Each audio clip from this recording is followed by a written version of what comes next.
మీ నుంచి DJ songs, item songs తప్ప వైభవం వక్రతుండమే ఓంకారమని విబుధులు చేసే నీ కీర్తనం.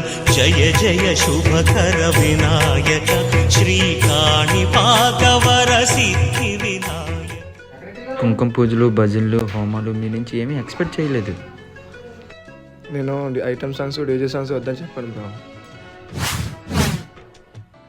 వినాయక చవితి అంటే ఒక మంచి ఎమోషన్. అందులో ఆటలు, పాటలు, డ్యాన్స్, భక్తి అన్నీ ఉంటాయి.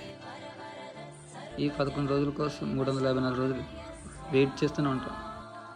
నెక్స్ట్ టైం మాత్రం మన పక్క వీధుల కన్నా పెద్ద బొమ్మ పెట్టాలరా. వినాయక చవితిని మీరు గొప్పల కోసం చేయొద్దు. వినాయక చవితి వల్ల మీ మధ్య ఐకమత్యం పెరగాలి, కానీ కాంపిటీషన్ కాదు. మీరు ఏం చేసినా అందరూ మెచ్చుకునేలా చేయండి, తిట్టుకునేలే కాదు. ఇంతకీ అన్న సంతర్పణ కోసం ఏం ఆలోచించారు? రేపటి నుంచి మొదలు పెడదాం అనుకుంటున్నాం.